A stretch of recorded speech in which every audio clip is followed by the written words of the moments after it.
LUX presents Hollywood.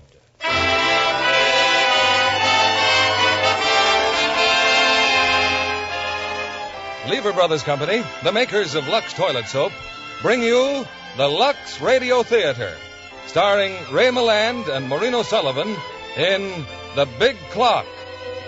Ladies and gentlemen, your producer, Mr. William Keeling.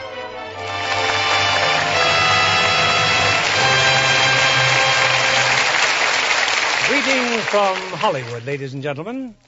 Some time ago, I read a galley proof of a new book and was so impressed by its screen possibilities that I phoned an executive at Paramount to recommend its purchase, only to learn they had already bought it.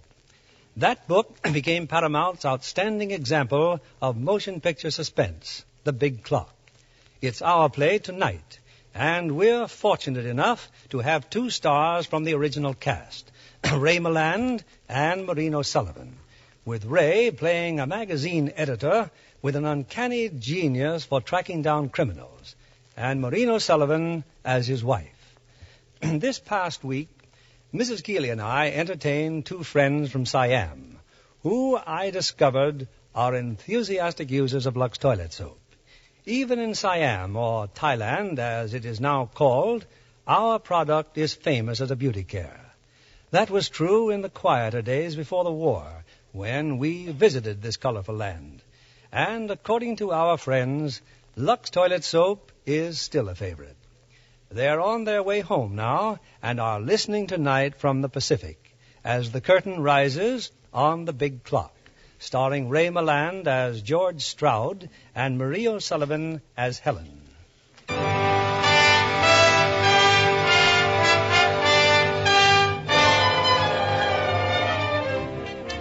Midtown, New York City, towering 50 stories above the street, is the famous Janeth Building, world headquarters of the incredible business empire known as Janeth Publications. In the lobby of the Janeth Building is a tremendous clock. Its size and accuracy attract hundreds of sightseers daily to the Janeth Building. The most famous privately owned clock in the world, ladies and gentlemen. Its master mechanism, built at a cost of more than $500,000, is set so you can tell the time anywhere on the earth. London, Chicago, Honolulu, anywhere. This master mechanism also synchronizes every clock in this building with those in the other Janeth buildings in Kansas City, San Francisco, and the 43 foreign offices of the Janeth organization throughout the globe. Among the dozen different magazines owned by Mr. Janeth is one called Crime Ways, George Stroud, editor. And Mr. Janeth wanted me to tell you how delighted he is, George. Why, that's the fifth criminal Crime Ways magazine has found before the police. The fifth in 6 months. Yes, Sir George, we're proud of you. Now, what about your plans for next week? That's Cordet's problem, Steve. I'll be in West Virginia. Mr. Janeth wants you to follow through, George, personally. On my vacation? Postponed. Oh, no, nothing's postponed. This is my honeymoon. Honeymoon? With a 5-year-old child? He's 6 years old. And you know why it's my honeymoon? Earl Janeth. 7 years ago, I was assistant editor of the Wheeling, West Virginia Clarion. A happy man. Then I happened to run down a guy the police of 3 states were looking for. I got a $10 raise. So I marry my girl and we go on our honeymoon to her Uncle Fred's cabin at Indian Lake. When we open the door, the phone's ringing. Earl Janeth wants me to run Crime Ways magazine, not next week or tomorrow, but tonight. 2 hours later, we're on the train for New York. Think you'd have done better to stay in West Virginia? Look, Steve, put yourself in Helen's position. How would you like to be married to a woman who never had a honeymoon? It's an obsession with her. Is Helen home now? I'll call her up. Nothing doing. Look, for 7 years, I've worked 26 hours a day for Mr. Janeth. Christmases, 4th of July's, Mother Days. What does Janeth think I am, another one of his clocks full of springs and gears instead of flesh and blood and ulcers? Where is Janeth? I'll tell him exactly what I think. Oh, come in, Earl. I like your office, darling. Marlene, how did you get in here? Oh, the tycoon's lair. The Berchtesgaden of the publishing world. It seemed impregnable until I thought of your private elevator. How did you get past the guard? Well, he's human. You're the only Superman, darling. Earl, what was that I was just listening to? I turned this switch here and I heard voices. One of them was Steve Hagen's. Oh, you mean you have microphones planted all over the building? Oh, my darling, how clever of you. And obnoxious. Stop this nonsense. You don't expect me to approve of your being here? I came about my singing lessons. Hagen attended to that yesterday. He gave you a check. I told you $2,000, not one.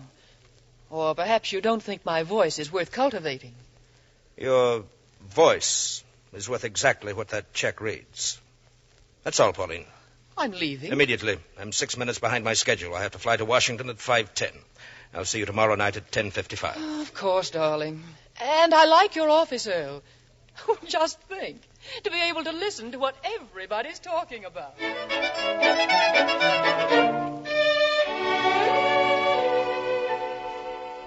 Earl, Stroud insists he's leaving on his vacation. He's all worked up about it. I'll take charge of that young man myself. And Steve, on the 4th floor in the broom closet, an electric light's been burning for 2 days. Find the man responsible and dock his pay. Of course. About Stroud, he's meeting his wife at the Van Bath, 12:30. Let him have lunch. I'll get around to him later.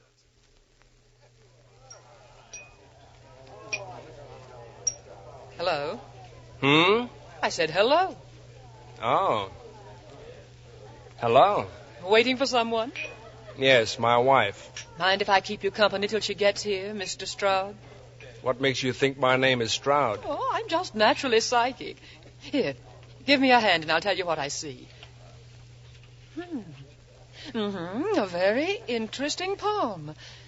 There's been a quarrel about a very unpleasant man, a publisher. Hey, wait a minute. I'm scared of you. Oh, you don't have to be.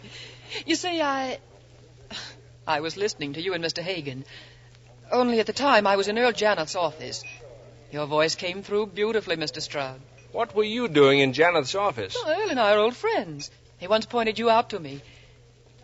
Perhaps I should say we were old friends. You know, what you said this morning made me think that we have a great deal in common. You know the inside, and I know the outside. And together we could... Dear. Oh, Helen. Hey, say, you're late. This is Miss... Pauline York. Yes, she was telling my fortune. Oh, don't let me disturb you. Oh, it's quite all right, Mrs. Stroud. I'm afraid the psychic vibrations are unsympathetic. Goodbye, George.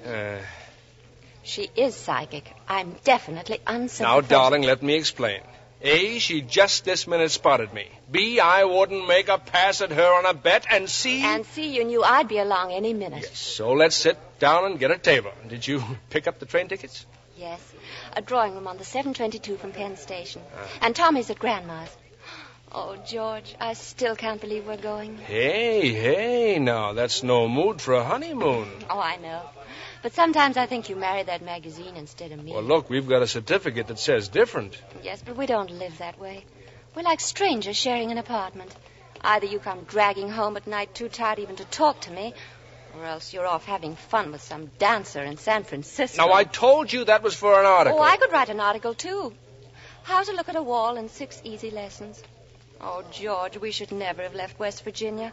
Why, we'd be a family now, an honest-to-goodness full-time family. Darling, George, if you just listen to me, Well, I have listened for 7 years. George, do you realize our son doesn't know you? Why, a boy needs a father. Look, darling, we're going to have lunch. After lunch, I'm going back to the office. And at 5 o'clock, I'm leaving the office, and neither snow, nor heat, nor rain, nor gloom of night is going to keep me off that train for Wheeling, West Virginia. Oh, I'm crazy. I'm crazy, I know it. But I believe you mean it.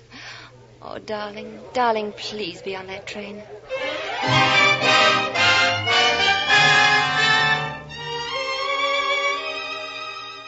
And, George, I just thought I'd drop into your office and see you.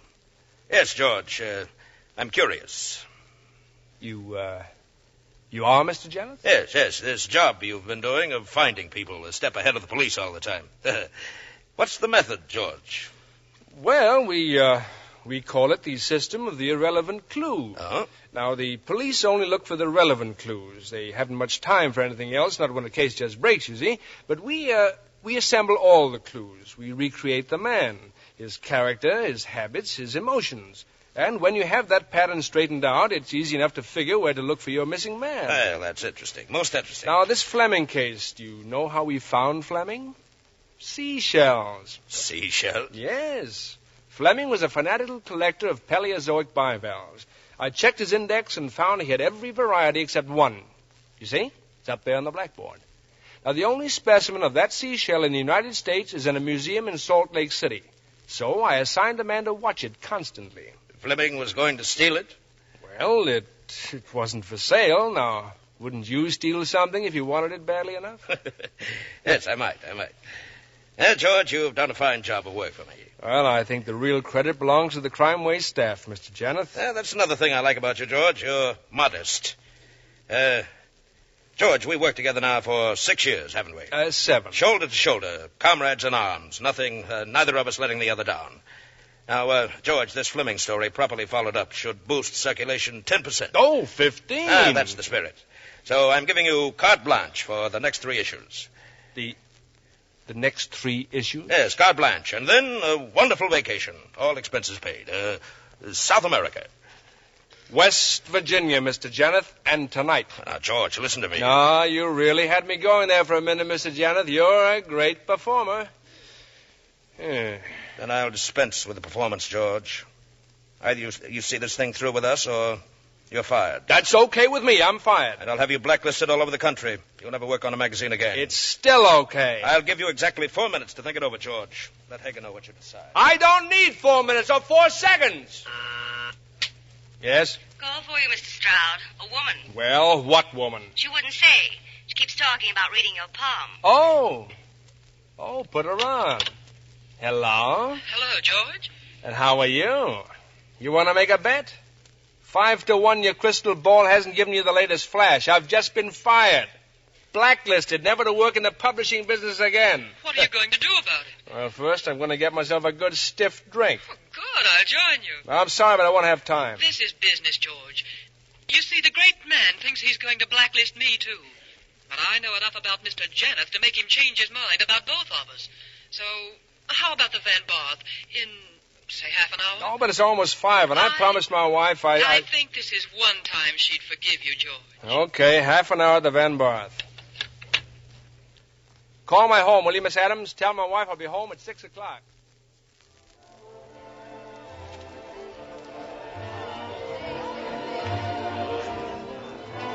Bartender, the lady and I will have 2 more stingers, and this time make 'em with green mint. Green mint? Yes, Mr. Janeth hates green, anything green. Didn't you know? Who's Mr. Janeth? Never mind. 2 drinks, doubles with green mint. Yes, sir. How you feeling? Oh, fine. Good. I'm feeling fine, too. Oh, George, it's getting late. Now, about that idea I have. So you want us to write his biography, huh? Janeth's biography. Who'd buy it? He'd buy it, Janeth, just to make sure it would never be published. You know, it's a very interesting idea. But it's not for me, honey. Now, what time is it? A little after 7. I said, what time is it? Well, if you want to quibble, 5 after 7. Holy smoke, the train! I missed the train! Excuse me, I got a phone home.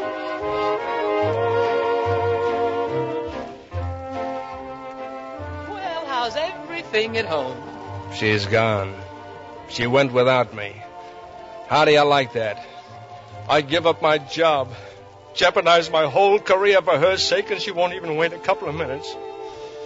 Bartender, where are those drinks? Here, with the green mint. Well, now, shilly-shally, let's have 'em. Oh, dear, all over me. Oh, here, use my handkerchief. Then I have got an idea.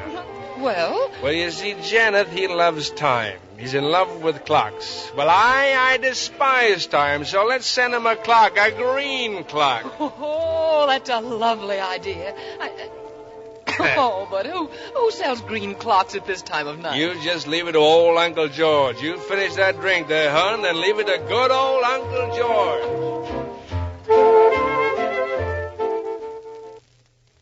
Let's look for another antique shop, George. It's a cinch they don't have any green clocks here. Hey, wait a minute.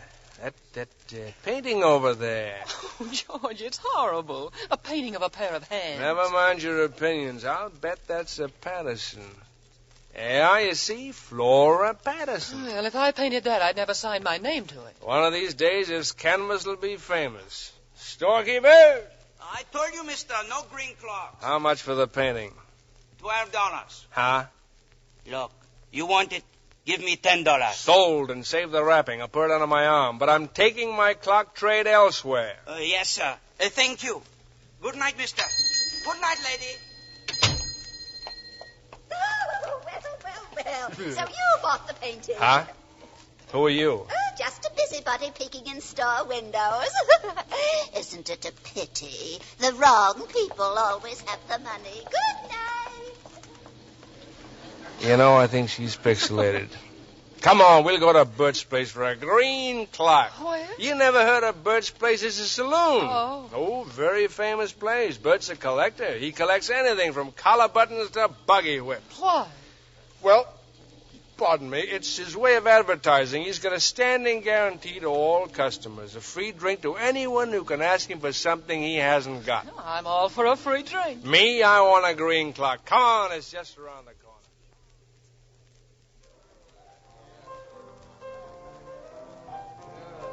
Oh, what a place.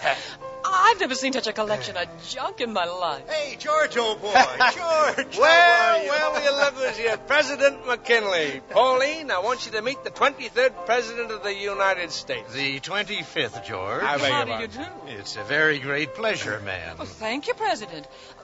I heard you were dead. He is also Colonel Jefferson Randolph of Randolph Farms, Georgia. How do you do, Colonel? We Randolphs, ma'am, will fight the Yankees till the last drop of bourbon's been shed. Also Inspector Regan of the Homicide Detail. As an officer of the law, it's my duty to warn you that anything this fella says may be used against you. Be seeing you, George. Who in the world? Radio.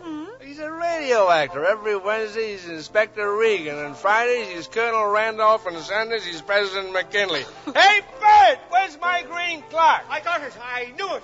I knew I'd have a green clock somewhere. Thought you had me, didn't you, Mr. Stone? Here, how's this? A sundial? And a nice green ribbon from me dear old mother Shillelagh to tie around it. Well, is this a green clock or isn't it? I tell you, the guy that want to...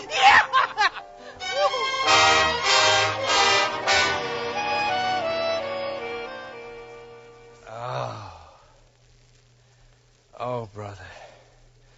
What happened? Hey, where are we? My apartment. You passed out. George, you've got to leave now, right away. Well, you were going to make some coffee. George, Earl Janeth's here. His car's downstairs. Janeth? Yes, he's on his way up. Now, please, hurry. Oh, and take this, too. Our green clock? No, I wouldn't hear of it. I want you to have it as a little memento. All right, just get out of here. Well, it's been a pleasure, Miss York. George, wait till you hear the elevator and then use the stairs. Yes, ma'am. Oh, here. You're painting. An original Patterson. $10. Don't worry, he won't see.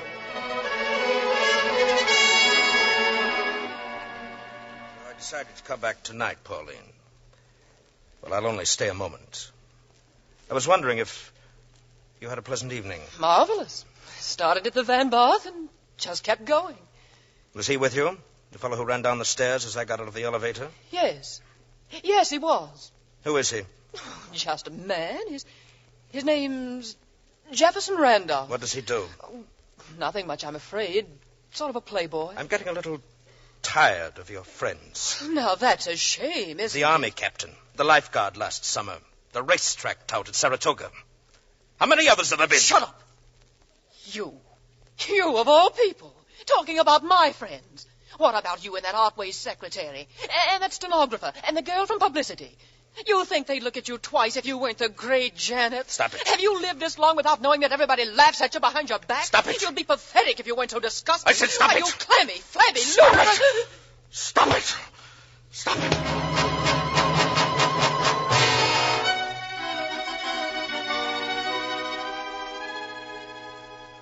Steve, how can you be so calm? I told you I killed Pauline. Not 20 minutes ago. I killed Pauline. Why?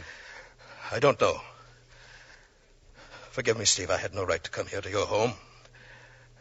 I'll go to the police. Don't be a fool. What about Janeth Publications? Do you want to fight or do you want to quit? Steve, if there's any chance at all of getting out of this, you know I'll take it. Of course there's a chance. We've been very discreet about Pauline. No one knows about it but you and I. Now tell me what you did. I can't describe that. You've got to tell me, Earl. 30 seconds before, I didn't intend anything like it. I just don't understand it. I struck her with some sort of sundial. Heavy metal. It's still there. Didn't you wear a hat? Where is it? I must have left it there. I'll go to her apartment, Earl. I'll clean things up. Steve, I'm gratified. I always thought you wanted to step into my shoes with Janeth Publications. Not yet, Earl. Janeth Publications aren't through with you yet. Now stop worrying. With any luck, nobody's ever going to know you killed Pauline York.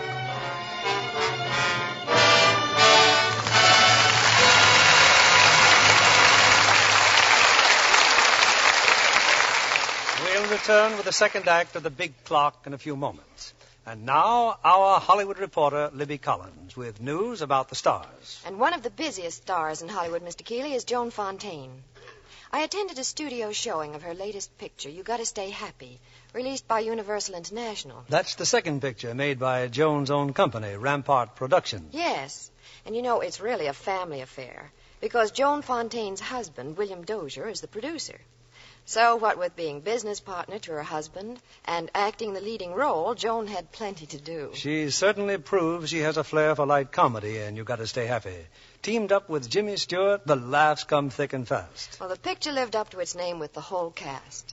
Everybody stayed happy to the very last scene. And even though Joan would be tired after a long day on the set, she'd leave her dressing room looking fresh and lovely as ever. I'm sure John Kennedy could tell you the reason why. Oh, that's easy, Libby. All Lux girls know what to do for a quick beauty pickup. Especially when there's a cake of that big, new, bath-size Lux toilet soap handy.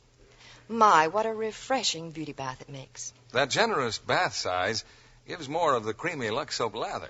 Screen stars love the Lux soap perfume, too. A light, delicate fragrance that really lasts. Lux soap's perfume is a triumph of blending, Libby. The fragrance of rose jasmine, lily of the valley, and lilac are just a few of the ingredients. No wonder screen stars recommend the new satin smooth bath cake. It's so luxurious. Women everywhere are thrilled with Lux toilet soap in the generous new bath size. If you haven't tried it, why not put it on your shopping list tomorrow? Here's our producer, Mr. William Keeley. Here's the second act of The Big Clock, starring Ray Milland as George and Maureen O'Sullivan as Helen.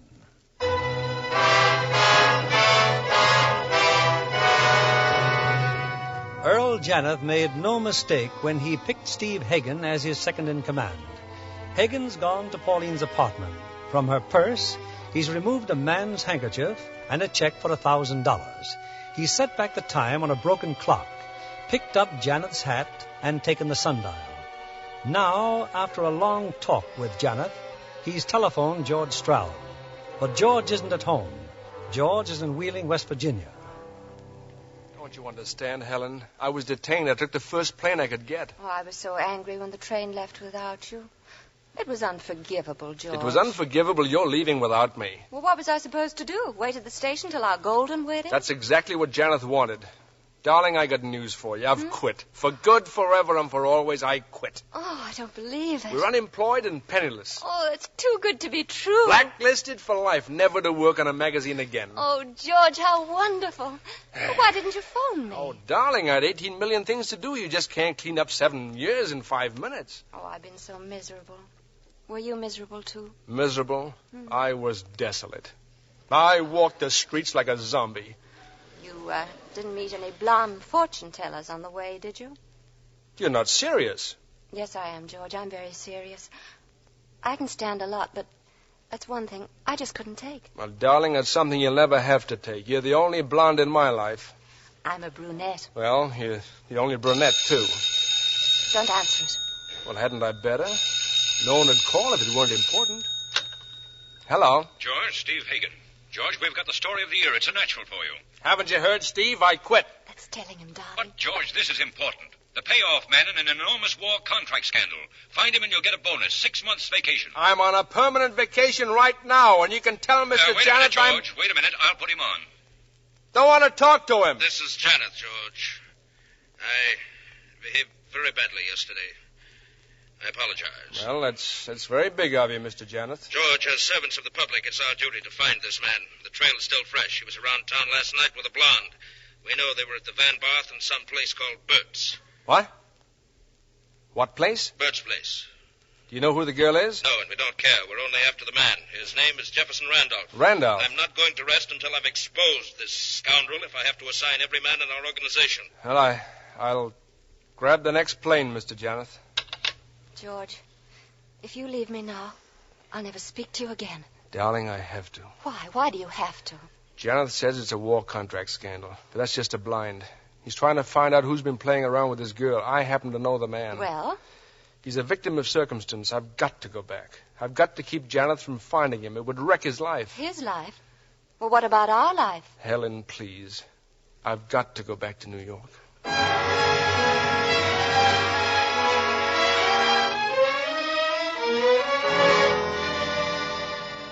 I just called the airport, Earl. Stroud will be here any minute. Steve, do you think he can do it? Find Jefferson Randolph? Yes, he's a wizard at finding people. Pinning the murder on Randolph may be something else again. Oh, about the sundial, Earl. There was a tag on the bottom, stolen from Bert's place, it said. So I brought it back to the saloon. Brought it back? And no one saw it. Kept it under my coat. Earl, are you sure this Randolph fellow saw you last night? He couldn't help but see me. I was directly under a light. And if you're smart, Steve, you'll send my wife 24 roses or something. She came back with me, but she's not at all happy about it. Of course, George, of course. Now about this Jefferson Randolph. A war contract scandal, huh? Yes, we know nothing about him. Only that he and a very pretty blonde were at the Van Barth last night and later at Bert's place. You can assign anybody you want to this case, spend all the money you think necessary. But we must get results, and quickly. Where did you get your information, Steve? A confidential source. Earl and I are pledged not to reveal it. Okay. I'll get the staff together, check back with you in an hour. George, remember, forget the blonde. All we want is Jefferson Randolph.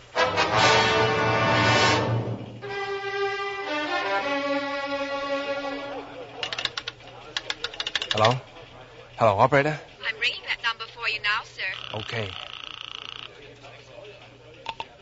Hello? Bert's place? Bert? Yeah. George Stroud. Oh, how are you, Mr. Stroud? Look, Bert, I can't go into details, but you haven't seen me all week, understand? And definitely I wasn't around there last night. I get it, Mr. Stroud.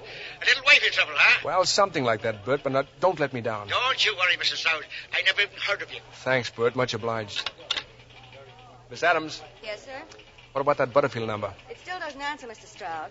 Oh, there's a phone for the apartment house. Maybe they'd know if Miss York went out. I told you not to mention that name. I'm sorry, Mr. Stroud. Well, forget the apartment house. I want to speak to the party directly. I'll try again in a few minutes. Hey, George, we got something. Come in, Caudette. Spaulding just phoned in, found a witness. Said he saw a couple like ours near Bert's place at 10:30 last night. The man had a painting under his arm. A painting of a pair of hands. What about the man? Any description? Oh, awful vague, George. The witness was too busy staring at the blonde. Well, put what you got on the blackboard. Bert's place, 10:30. Oh, George. Oh, come in, Steve. Couldn't that be one of your famous irrelevant clues? What? The picture, the painting of the hands. Oh, yes. Yes, it might be at that. And if he had it under his arm, maybe he just bought it somewhere in the neighborhood. Well, I'll assign a man to check. What's the matter with you? Put 6 men on it. Check every art store and antique shop in the neighborhood. This could be red hot. Yeah, you're right. Caudette, get every available man in here right away.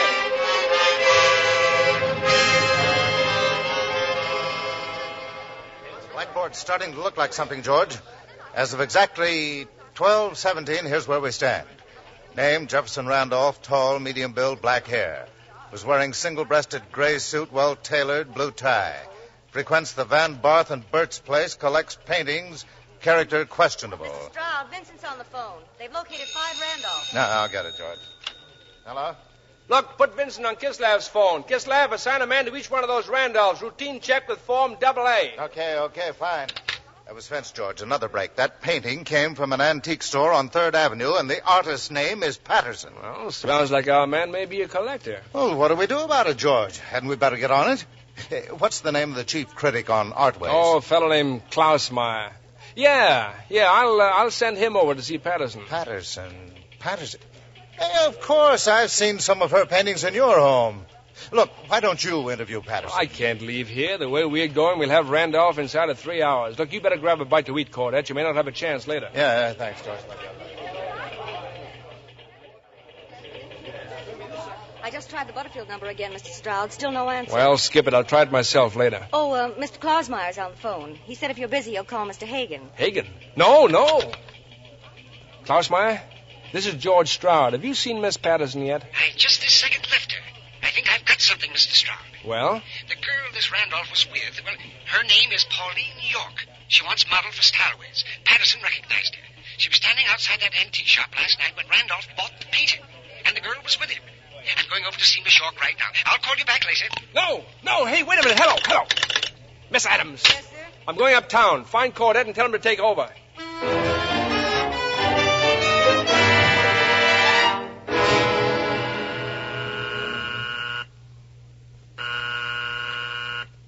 Who is it?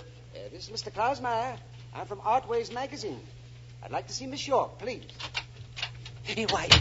Why, Mr. Stroud. Hello, Klausmeyer. Looks like I got here first. Oh, well, yes, it does. You've seen Miss York, then? Yes, I've seen Miss York. Got all the information we need. Now, let's get out of here.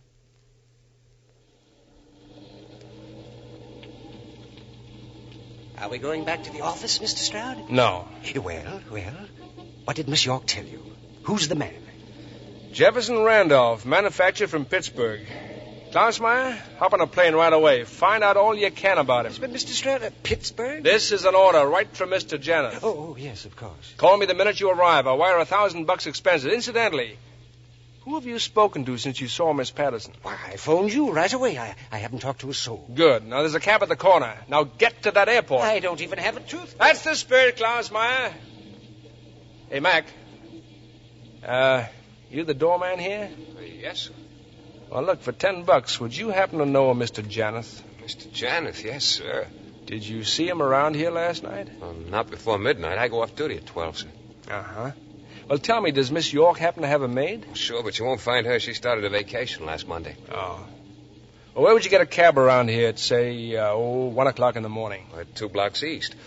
Oh, thank you, sir.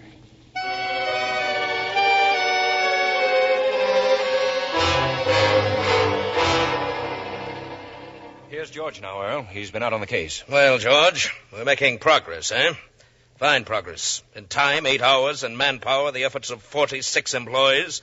In results, enough information about this man, his whimsicalities, his charming manners, his penchant for green mint stingers and modern paintings to write a biography. Just one thing, George. Where is this man? I don't know, Mr. Janeth. You don't know? But I've placed the blonde. Her name is Pauline York. How did you discover that? I just left her apartment. Did you talk to her? I couldn't very well on account of she was dead. Well, that doesn't seem to be much of a shocker to either of you. George, why do you think we've been conducting this frantic search? How'd you know she was dead? Her maid discovered the body this morning. She telephoned Steve. Steve? Yes. Miss York was a protege of Steve's, George. Well, why didn't she call the cops? Steve asked her not to. We want to trap Randolph ourselves. Big feather in our caps. But what makes you so sure that Randolph killed her? Who else could it be? Well, how about Steve here? She was his protege. It's a very strange suggestion, George. But I telephoned Steve at his home last night. I was speaking with him at exactly 12:32. Within 7 minutes of the time the murder took place. How do you know? Miss York had a clock on the table. It was broken in the struggle. Oh, then you've been to her apartment. The maid reported it. What's the matter with you, George? Nothing. I just can't understand why you're both so sure that Randolph killed her. Suppose an investigation proves him innocent. What investigation? Well, an inquiry around the apartment house. Witnesses who saw somebody else enter or leave. You have such witnesses? No, but I'll sure look for them. Unless you decide to let the matter drop. Aren't you going to great lengths to protect this Randolph? I'm just trying to keep an open mind. It almost seems as if you had some inside knowledge of this matter, George. Hello. Yes, Cordette, he's here. You have? No. Excellent.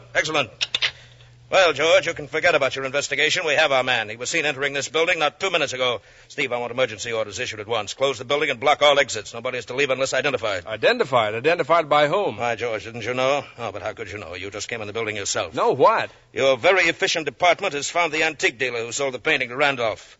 They brought him in an hour ago. Take the dealer down to the lobby, Steve, immediately. Aren't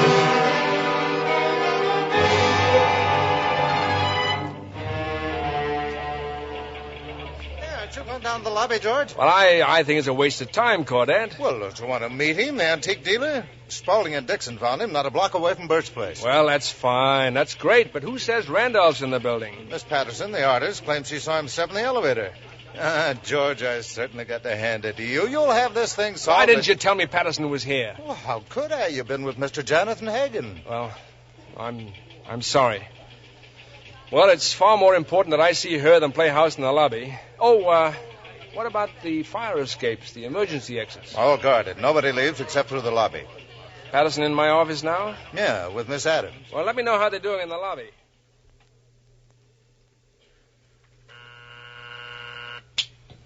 Yes, Miss Adams? Miss Patterson's still waiting, Mr. Stroud. Well, I'm on the phone. I'll be with her in a minute. Hello? Superior Cab Company? Look, I'm trying to locate one of your cab drivers, Casimir Kowalski. Oh? No phone. Well, how about his address? 16 East 31st Street? Thanks. Send her in, Miss Adams. This way, Miss Patterson. Oh, you! You're Mr. Stroud? Oh, it's very amusing, really. Pardon me while I laugh. Miss Adams, you better go down the hall and help Fraser on the blackboard. Yes, sir. Well, I'm pleased that somebody likes my work. I've admired your work for years. Well, what am I supposed to do now? That codfish, Mr. Klaus... Klausmeyer. Yes. Well, he said I'd get $100 if I'd make a sketch of the man who bought my painting last night. And then somebody else called and said he'd give me another $50 if I came down here and identified him. Plus the cab fare. That's $151.55 plus a 10-cent tip. Well, I'll give you a cash voucher right now. Shall I start the sketch? That won't be necessary. Mr. Stroud, I've few enough collectors of my paintings without sending one to jail. Well, this'll take some explaining, believe me, but if you... Oh, nonsense. What did you do? Oh, never mind. With all that hue and cry downstairs, it must have been something terribly lurid. But I don't mind. I can't wait till I tell the children. Children? Yes. Here's their photograph. Ugly little cherubs, aren't they? All these yours? More or less. Now, that one's Ralph's, my first husband. Drank himself to death. And these three are Frederick's, lost at sea. And these two are Willie's, whom I refuse to discuss. And the twins here are Mike's. Your present husband? Well, he would be if I could find the rat. Oh, my goodness, this voucher. It says $500. I said I was an admirer of yours. By the way, what did you do with my painting? Well, it's quite safe, Miss Patterson. I took it home. Now, look, about the sketch. Does it have to look like me? You know, I've been attracted lately more and more to surrealism, Mr. Stroud. Let me see now. An electric fan. Exactly. The man I saw last night was an electric fan. Bzz, bzz, bzz. Paper, please. Pencil, pencil. And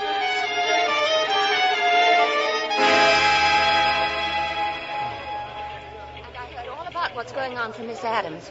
My, that's quite a blackboard you have there, George. Oh, Helen, I knew you couldn't stay away. Not after what I found in our bedroom. Found in our bedroom? Yes, that terrible painting. Oh, darling, look, Liz, I can explain everything. Look, all I want to know is Look, what... let's go into my office. Oh, no, I can't. She's in there, Miss Patterson. Who's in there? Oh, never mind. Helen, if you'd only give me... Yes, Tony? I just got the bartender at the Van Barth. Oh, hello, Mr. Stroud. He says Randolph spilled a drink on the blonde. Fine. Put it on the blackboard. And that she mopped it up with his handkerchief. She put the handkerchief in her purse. George, what if it has a laundry mark on it? What goes the laundry mark without the handkerchief? Huh? Oh, yeah. Okay, I'll put it on the blackboard. Oh, you see what I mean, Helen? I'm going nuts. Take your hands off me, Jefferson Randolph. What? Helen, I've got to talk to you. I bet you do. All about wrecking an innocent man's life. Listen to me, please. I'll tell you the whole story.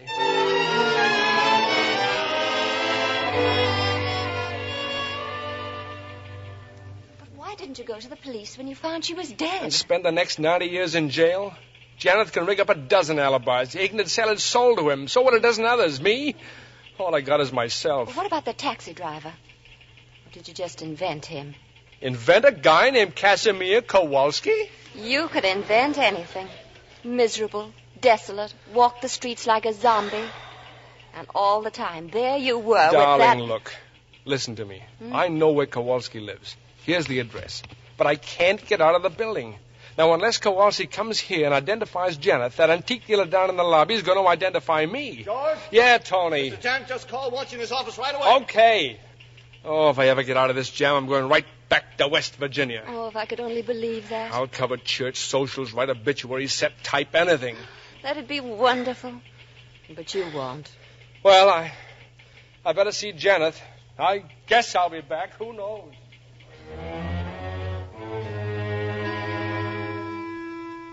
There's no doubt about it, George. That man, Jefferson Randolph, is one of my own employees.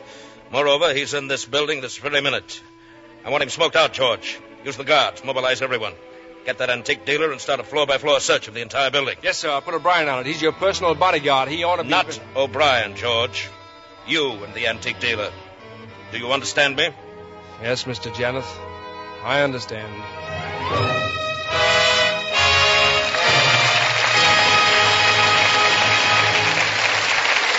We pause now for station identification. This is CBS, the Columbia Broadcasting System.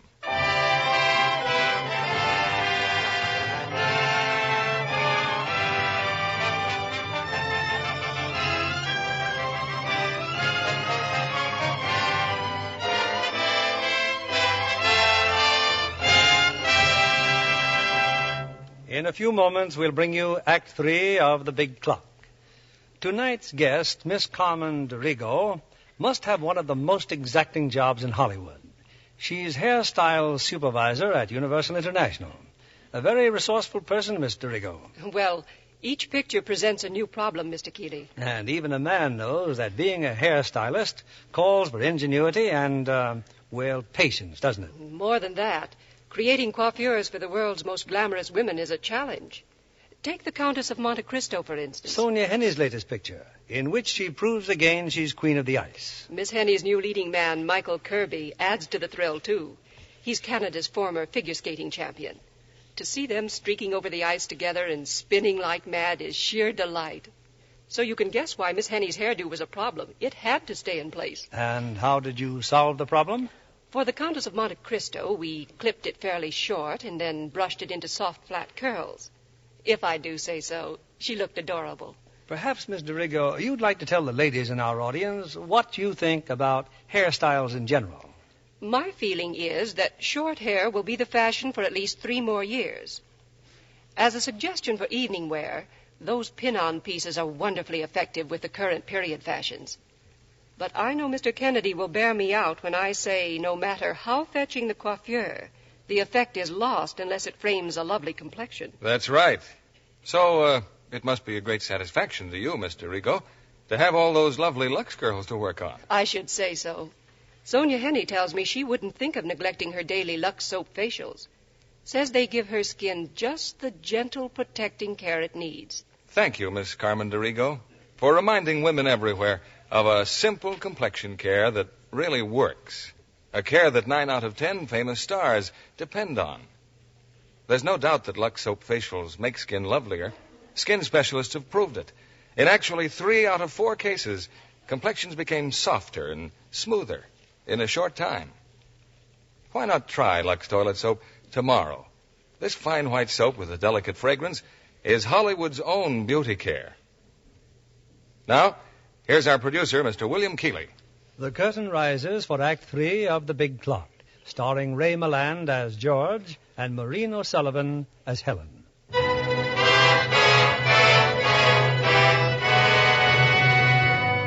It's a few minutes later, in a private elevator that has just started up from the milling lobby of the Janeth building, George Stroud faces a terrified antique dealer. But it is you? You are the man they're looking for. You bought that painting last night in my shop. Look, wait a minute. You gotta keep calm now. Take it easy. They said you were an official here. That you... Are you haven't a thing to worry about? It's just that someone was murdered, that's all. Murdered? Yeah, they think I did it. At least they're trying awfully hard to pin it on me. Murdered? What are you going to do to me? Well, what would you do in a spot like I'm in? You'd stall for time to get proof that you're innocent, even if it means having to sock a nice little guy like you smacking the button. I'm sorry, pal, but that's the only way out.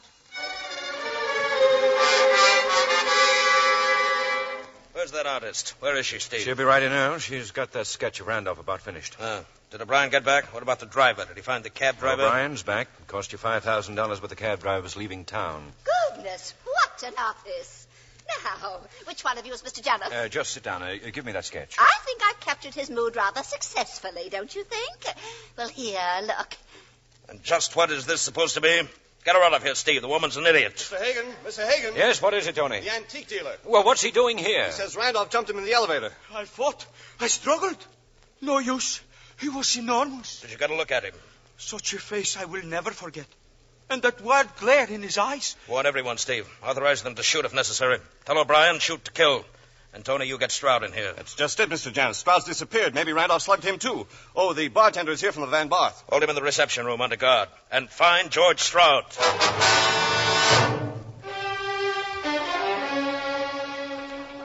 Helen, in here. What in the world? Where have you been? I've been going crazy. What are you doing in that broom closet? Is the corridor clear? Well, at the moment, yes. But look, they're all looking for me. That antique dealer, he saw me. I had to knock him out. Where did you go? Casimir Kowalski, the taxi driver. I went to his house. And? Gone. The neighbor said he came into a sudden legacy. Oh, sure. A sudden legacy from old Grandpa Janet. That's all I needed. Well, I'm going to call the police. And turn me in? Oh, it's better than having you shot.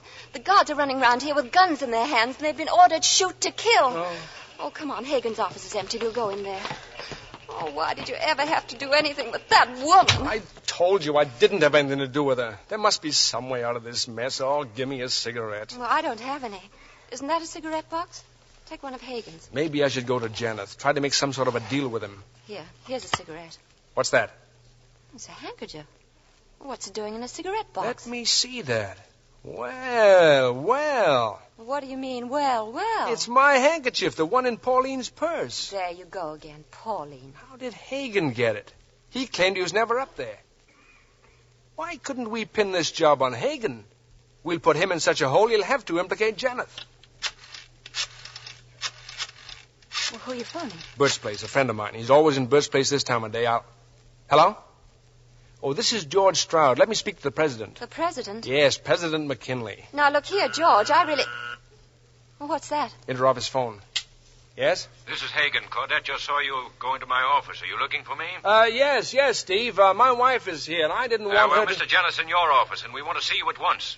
Is that clear, George? Well, I'll be right there. Helen. Yes? This guy at Bert's Place. When he comes to the phone, tell him to get up here as fast as he can. He's a radio actor, a friend of mine. Where will you be? Not in my office. Tell Hagen you don't know where I went. Now, there's a room on the second floor, the place where the works are for the big clock. I'll hide there and wait. Call me when McKinley gets here, extension 381.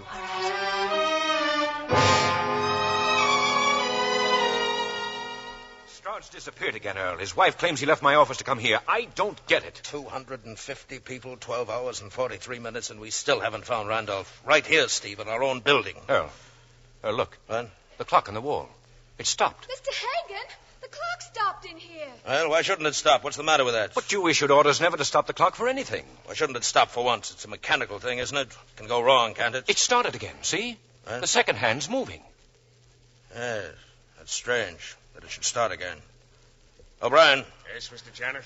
Go down to the second floor, O'Brien. See if anybody's in the clock room.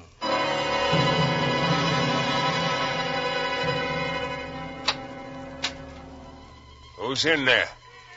I said who's in...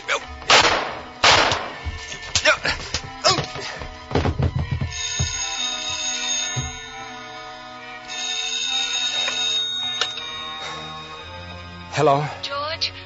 Did you get the president? Yes, he's here now. George, are you all right? Oh, I'm fine. 2 shots, but he missed. What? Look, there's a conference room on the 16th floor. I'll get up there as soon as I can.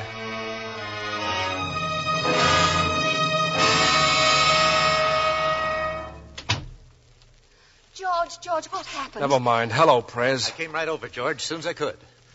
Yeah, thanks. Look, we got to work fast before that thug gets out of the elevator. Who? What thug? O'Brien, Janet's bodyguard. He'll be coming up after me. I just shoved a letter opener inside the elevator door. It broke the circuit. Now, he's stuck somewhere between floors, but it won't be forever. What can I do, George? Well, you stay here with me. Helen, find Janeth. Janeth and Steve Hagen. Yes? Tell them to come in here right away. Tell them I've nailed our man.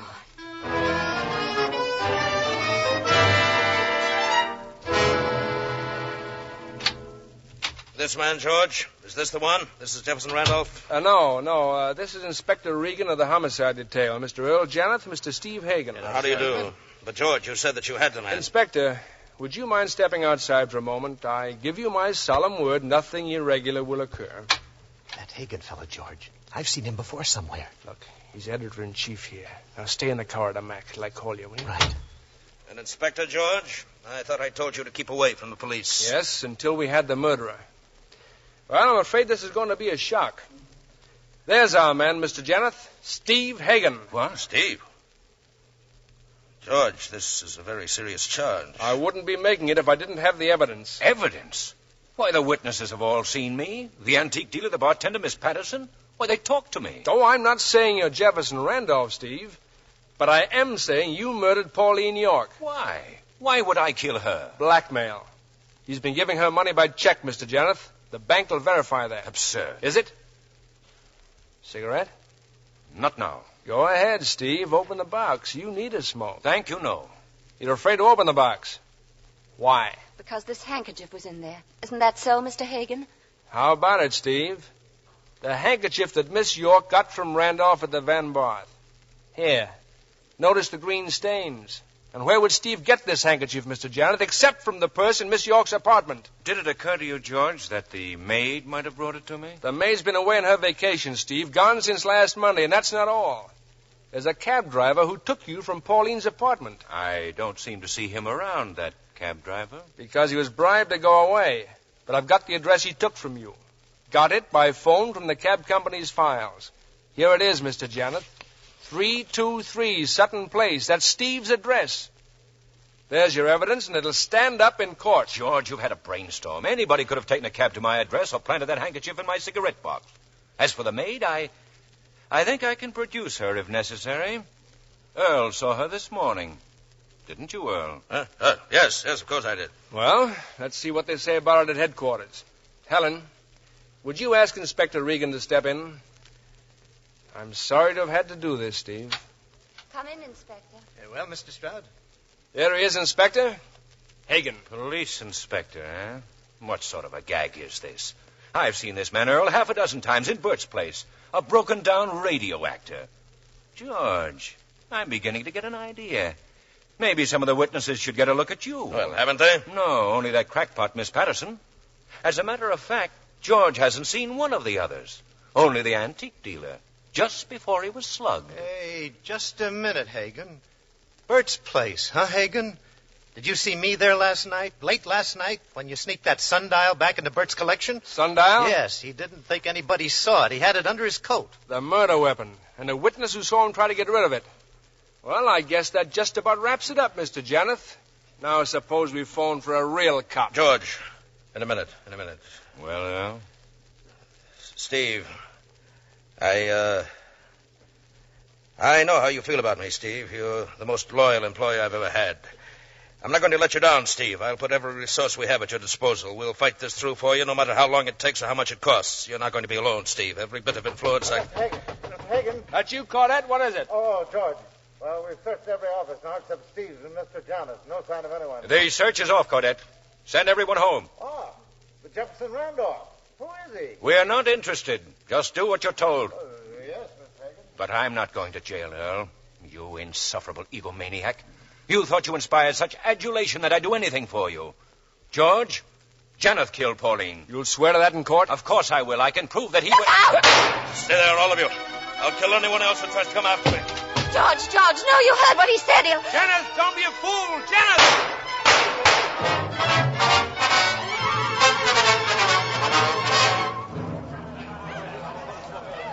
Oh, George, are you all right? Sure. What about Janeth? Janeth is dead, Mac. Claudette, keep him outside, please, all of them. I'll tell you later. Call the police, Mac, will you?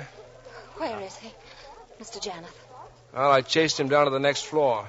He went for the elevator. The elevator door was open a few inches. I told you how I jammed that letter opener to break the circuit. Well, Jonathan must have thought the elevator was there. He pushed the door open, and that's that. It's him! Miss Patterson, what are you talking about? That's George Stroud. I know, but that other man. Jefferson Randolph? No, he's my fourth husband, Mike Darling. No. Well, darling, Huh? I guess you'd better call the police. President McKinley is all tied up.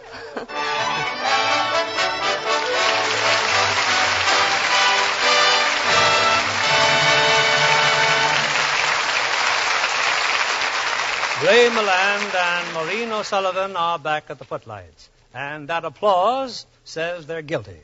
Guilty of a fine performance. And that's the verdict, huh? That's the verdict, Ray. Then I guess Paramount would never forgive me if I failed to pick up the cue and mention that the title of the next Paramount picture in which I act, and I use the word loosely, is The Sealed Verdict. Paramount has forgiven you. And now, since Maureen and her husband John Farrow, who directed The Big Clock, took a trip to Ireland after finishing the picture, I think we should get the word on that. Well, is the Emerald Isle still green, Maureen? It was just beautiful, Ray. We took 4 of the children along to see their grandparents for the first time. 4 of them? Well, I didn't know there were more. Oh, yes, I have 5. I can't see why anyone would want only 4 children. How this girl must clean up on Mother's Day. It must have been a wonderful vacation. I remember the beautiful Irish countryside. A long, quiet, restful trip. Bill, have you ever traveled 10,000 miles with 4 children? I guess I wouldn't know about that. But this I can be sure of. It must have agreed with you because you never look lovely. Well, thank And you. I hope... Yes, the answer is yes, Bill. I always use Lux soap, and I still do. I take it with me wherever I go, even to Ireland. And incidentally, 5 children can use up an awful lot of soap. Well, I'll see what I can do for you. Well, tell us, Bill, what kind of a show have you lined up for next week? We have a distinguished play and just the stars to go with it, Ray. The play is a screen hit from across the ocean. The prestige production of Noel Coward's Brief Encounter. And the stars, I need only say, they're Greer Garson and Van Heflin. This is the story of a strange romance. 2 people who found love in a chance meeting, with a cast a producer dreams about, in Greer Garson and Van Heflin. That sounds wonderful. Good night. Good night, and come back soon.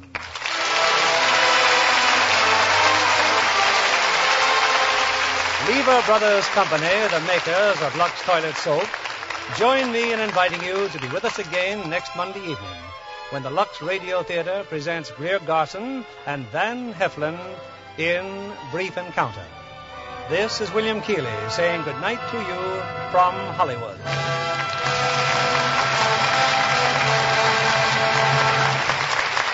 Maureen O'Sullivan appeared by arrangement with Paramount Pictures, producers of The Night Has 1,000 Eyes, starring Edward G. Robinson and John Lund. Heard in our cast tonight were William Conrad as Janeth and Bill Johnstone as Hagen. Our music was directed by Louis Silvers. And this is your announcer, John Milton Kennedy, reminding you to join us again next Monday night to hear Greer Garson and Van Heflin in Brief Encounter.